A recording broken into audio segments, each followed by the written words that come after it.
So today's core practice training topic is the largest lump.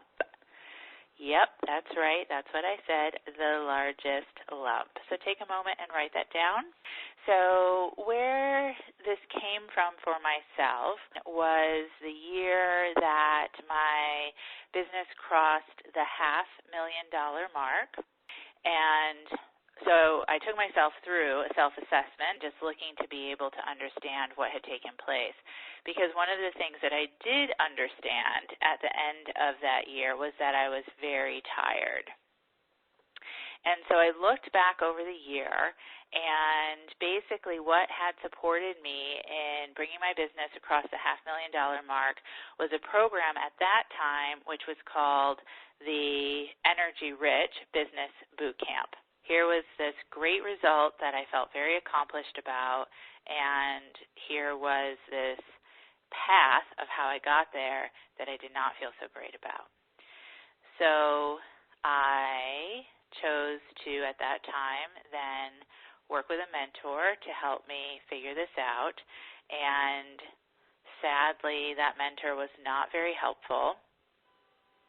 And basically her answer was that to be able to continue to generate that income, that I should just turn around and do what had generated that income for her. And that included hosting live events, which at that time were very, very different than the training retreats that I lead and facilitate now. And so 2 years later, I found myself not with necessarily less gross income, but definitely with less net income, and still very exhausted, very tired, very overworked, and definitely overwhelmed. Again, not understanding at that time that I was highly sensitive. So I brought myself then back to my own self-assessment and was like, what has happened here? How have things gotten so off course? How have things gotten so complex? How have things gotten so complicated? And how is it that I'm feeling so miserable through all of it? And through this big, old entrepreneurial mess came many learnings and many gifts, and the largest lump being one of them. The largest lump in all its simplicity is to look at where you are generating the most income in your business. Through what package or program avenue are you generating the most income? Or, if you are product-oriented, which product is generating you the most income? So this is a very valuable piece of an overall self and business assessment, especially at the end of the year.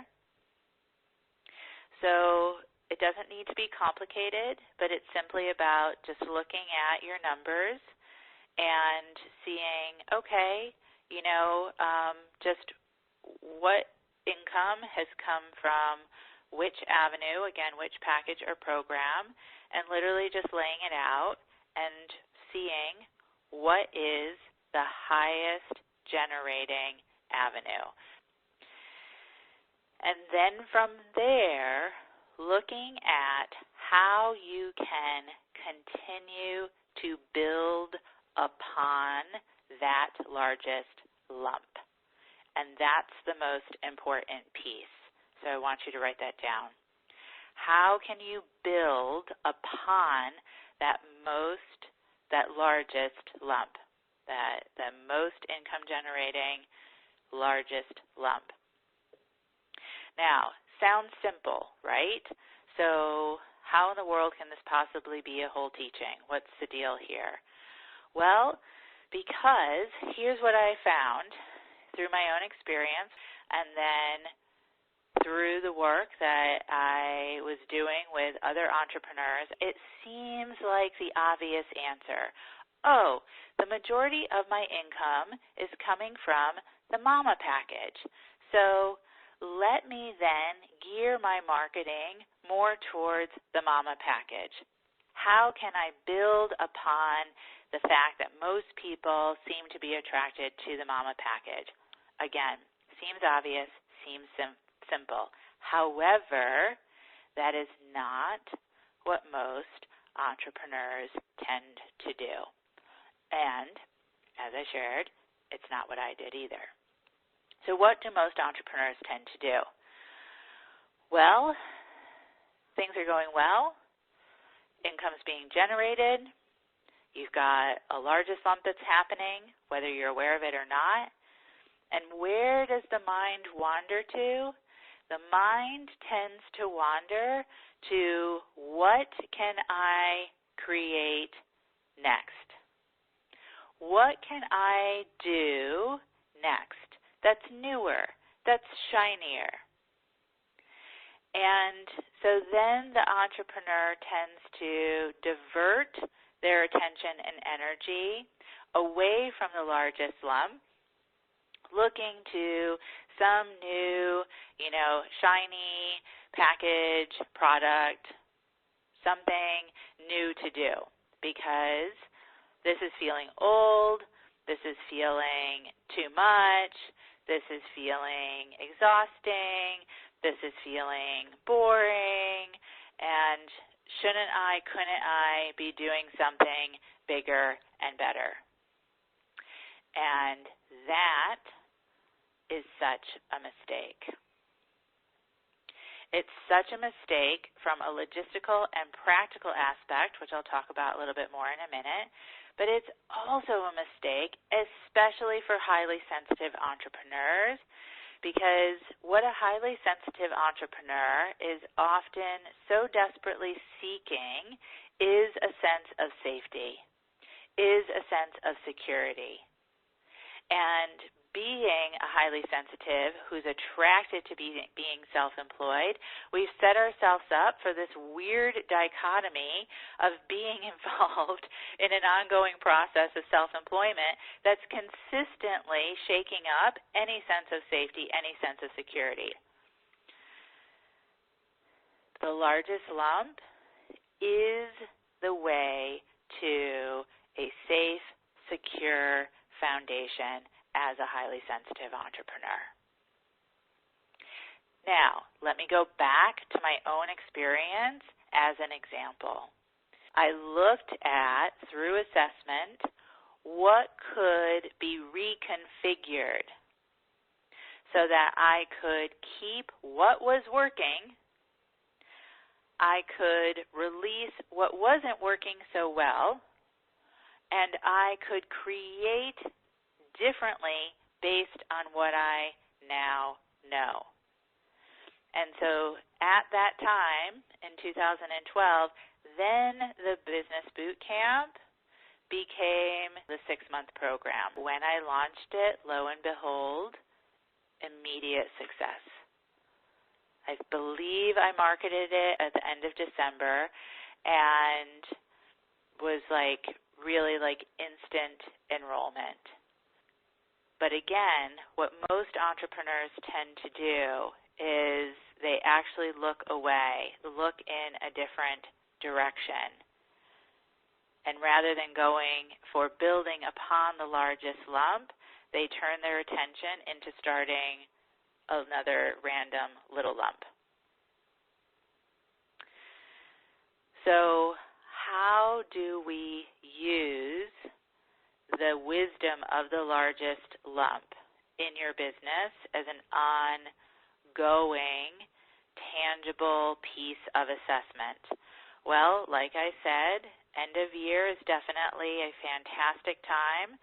Even more valuable is to be connected to your numbers consistently throughout the year using something like the Business Miracles income tracking sheet that's provided for you in the resource section of your online learning center, and to be watching with attention, watching with curiosity, watching with consciousness. And the attention is just that, just paying attention, right? Not just burying your head in the sand, not just, ignoring what people are attracted to, because maybe you love the baby package, but most people are stepping into the mama package, but you want to just keep doing the baby package because you just love it so much. And then meanwhile causing, more difficulty, more strife, more work for yourself than needed. So just paying attention.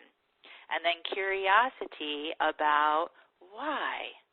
To understand more about why are people attracted to whatever that largest lump may be. Really talking to your clients.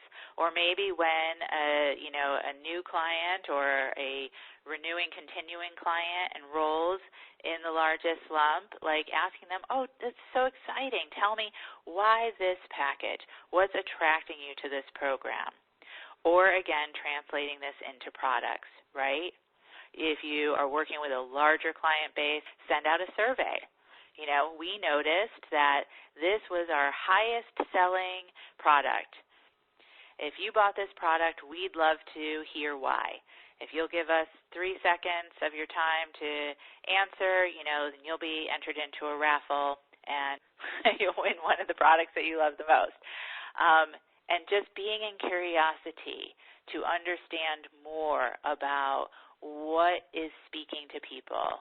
Why are the majority of people attracted to that largest lump?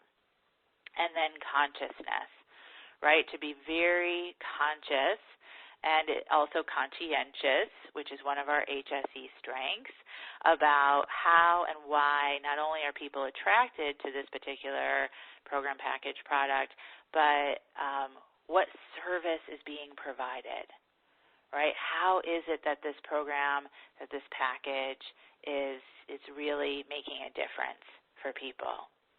And then you can be using that information, as I said, to build upon what's already working.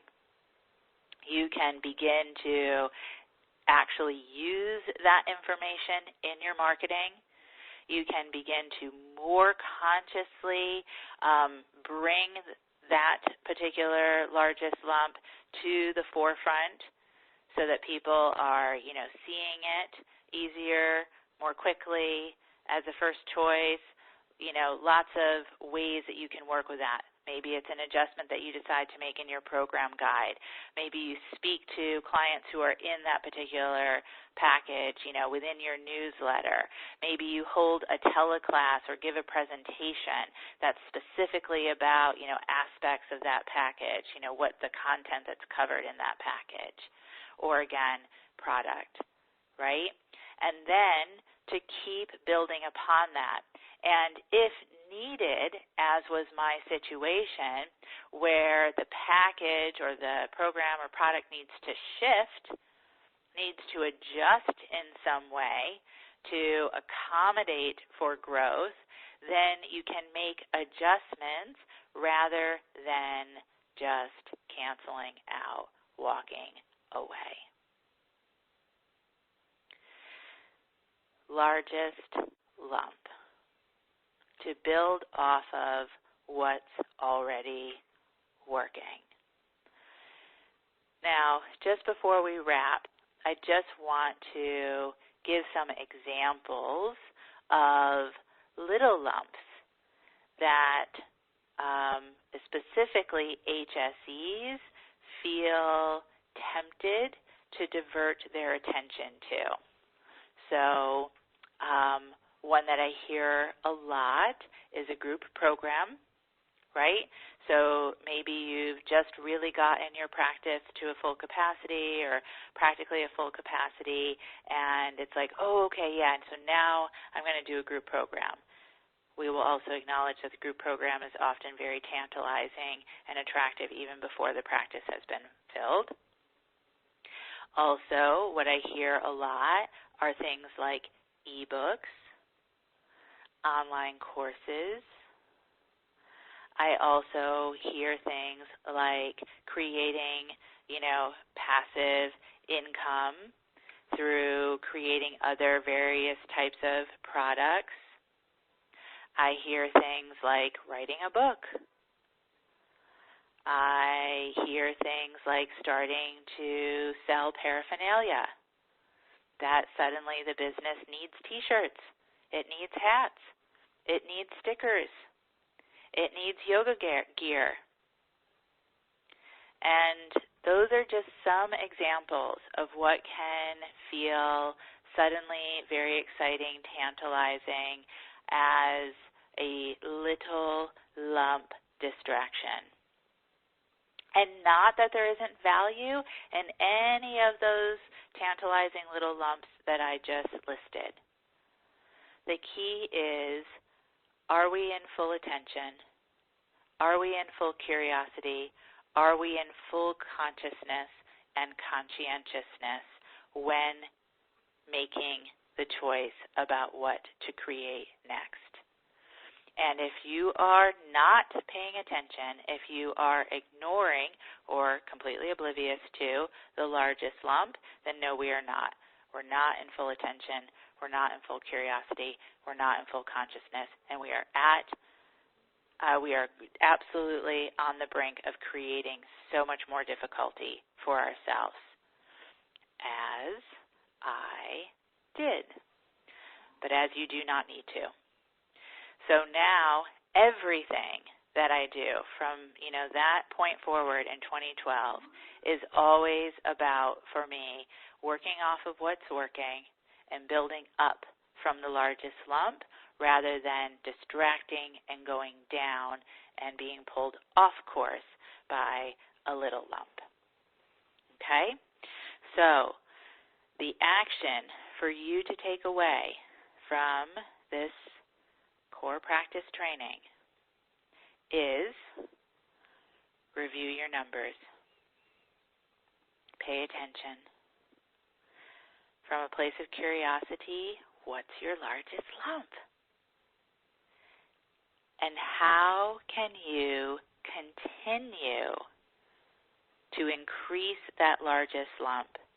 And how can you use that largest lump to influence your marketing and how it is that you speak to your potential clients?